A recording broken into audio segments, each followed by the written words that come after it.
Welcome to Chams Kitchen. இன்னைக்கு நாம பண்ண போறது பாவக்காய் ஃப்ரை. அதுக்கு நான் பாவக்காய் எடுத்து கட் பண்ணி வச்சிருக்கேங்க. ரவுண்டா ஸ்லைஸ் பண்ணி வச்சிருக்கேன். இதுல வந்துட்டு நாம தேவையான பொருட்களை ஆட் பண்ணி marinate பண்ணி வைக்கலாம். அதுக்கு தேவையான பொருட்கள் அரிசி மாவு 3 டேபிள்ஸ்பூன், மல்லித்தூள் 1 டேபிள்ஸ்பூன், மிளகாய்த்தூள் 1.25 டேபிள்ஸ்பூன், மஞ்சள்தூள் 1/4 டேபிள்ஸ்பூன், உப்பு தேவையான அளவு உப்பு செக் பண்ணிட்டு போட்டுக்கோங்க. இதில் அரை மூடி லெமன் புழிஞ்சிடலாம். புழிஞ்சு இதை மேரினேட் பண்ணி வச்சுக்கலாம். இது ஒரு 15 to half an hour வந்துட்டு அப்படியே இது ஊறட்டும். அப்புறமா நம்ம இதை வறுத்து எடுத்துக்கலாம். இப்போ half an hour ஆயிடுச்சுங்க. நம்ம ஸ்டவ் பற்றி கடாய் வச்சு அதில் எண்ணெய் நிறையா ஊற்றி கொஞ்சமாக ஜீரகம் போட்டிருக்கோம் பொரியறதுக்கு.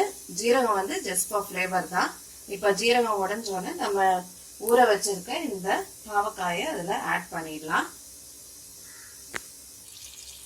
நம்ம இப்போ பாவக்காய் தான் ஆட் பண்ணிட்டோங்க. ஆட் பண்ணிட்டு நல்லா அதை வந்து எண்ணெயில் டாஸ் பண்ணி விட்டுடுங்க. இது வந்து நம்ம அப்பப்போ இது பண்ணிகிட்டே தான் இருக்கணும், பரட்டி விட்டுட்டே தான் இருக்கணும். அப்போ தான் நல்லா மொறுமொறுன்னு ஃப்ரை ஆகி வரும். ஸோ இதே மாதிரி கிளறி விட்டுட்டே இருங்க. 10 minutes ஆயிடுச்சுங்க. 10 minutes நான் தொடாய் விட்டுட்டே தான் இருக்கேன். நான் இன்னும் இது வந்து இன்னும் கொஞ்சம் ரோஸ்ட் ஆகட்டும். இன்னும் ஒரு 5 minutes ஆகுங்க இது ஃபுல்லாக குக் ஆகிறதுக்கு. அது வரைக்கும் பரட்டி விட்டுட்டே தான் இருக்கணும்.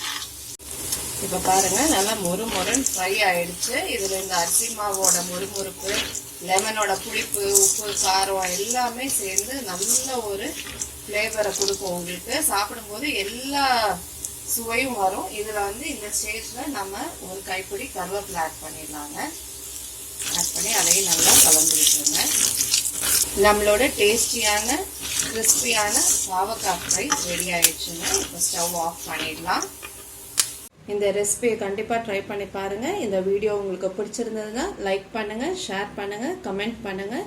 நம்ம சேனலுக்கு சப்ஸ்கிரைப் பண்ணுங்கள். தேங்க்யூ. Sam's kitchen.